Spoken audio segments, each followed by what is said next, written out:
पश्चिम बंगाल में ममता बनर्जी को एक और बड़ा झटका लगा है। वन मंत्री राजीव बनर्जी ने पद से इस्तीफा दे दिया।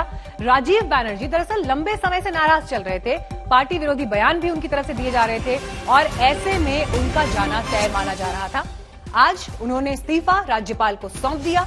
राजीव बनर्जी ने अभी पार्टी से इस्तीफा नहीं दिया है हालांकि, लेकिन उनके बीजेपी में जाने की अटकलें तेज हैं।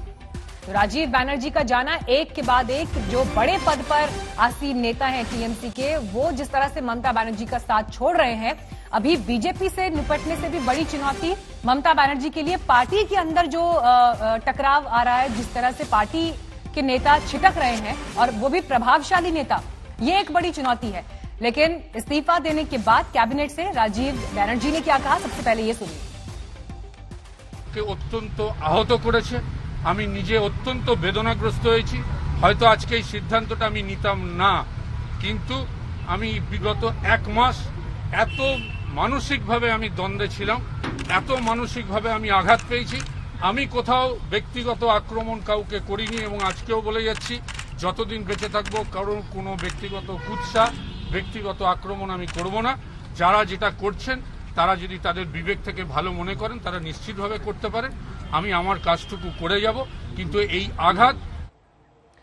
और इस वक्त हमारे साथ कोलकाता से जुड़ गई हैं चित्रा त्रिपाठी। चित्रा, कल प्रधानमंत्री नरेंद्र मोदी को वहां पहुंचना है, नेताजी सुभाष चंद्र बोस के कार्यक्रम को लेकर भी तलवारें खींची हुई हैं, लेकिन इन सबसे पहले राजीव बनर्जी का जाना किस वजह से नाराजगी थी, क्या उन्होंने इस्तीफे के बाद कहा? देखिए, सबसे महत्वपूर्ण बात यह है कि टीएमसी को एक के बाद एक मीनाक्षी झटका लगता हुआ यहां पर दिखाई दे रहा है।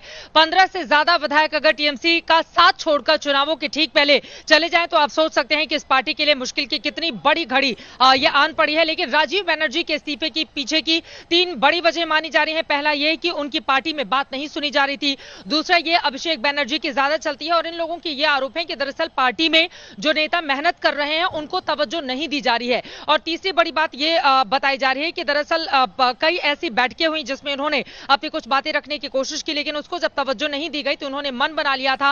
और पिछले कई टीएमसी की बैठकों से लगातार ये नदारद भी रहे थे, तभी माना जा रहा था कि राजीव बनर्जी बहुत जल्द टीएमसी छोड़ सकते हैं। हालांकि उनको मनाने की तमाम कोशिशें, कवायद भी बिल्कुल उसी तरह से की गई जैसा कि शुभेंदु अधिकारी के मामले में हम सब ने देखा था। अभिषेक बनर्जी खुद जो भतीजे हैं ममता बनर्जी के, वो उनको मनाने के लिए पहुंचे हुए थे। तमाम दूसरे भी टीएमसी के नेता मनाने के लिए पहुंचे हुए थे, लेकिन शुभेंदु अधिकारी ने छोड़कर बीजेपी का दामन थाम लिया। और उसके बाद ये बड़ा चेहरा पश्चिम बंगाल की राजनीति में, चूंकि कैबिनेट मंत्री भी रहे हैं, इनका अच्छा खासा प्रभाव भी बंगाल की राजनीति में माना जाता रहा है। तो ऐसे में राजीव बनर्जी का इस्तीफा दिया जाना यकीनन टीएमसी के लिए ये परीक्षा की बड़ी घड़ी है, वो भी तब जब 30 मई के पहले यहां पर विधानसभा के चुनाव संपन्न हो जाएंगे और दूसरी तरफ 3 महीने से भी कम वक्त का समय रह गया है यहां के विधानसभा चुनाव में। लेकिन उससे भी ज्यादा महत्वपूर्ण कल की तारीख को लेकर 23 जनवरी, आपको बता दें मीनाक्षी की पराक्रम दिवस के तौर पर भारतीय जनता पार्टी नेताजी सुभाष चंद्र बोस की 125वीं जन्म जयंती को मना रही है और इसके लिए तैयारियां यहां पर जोरों पर की जा रही हैं।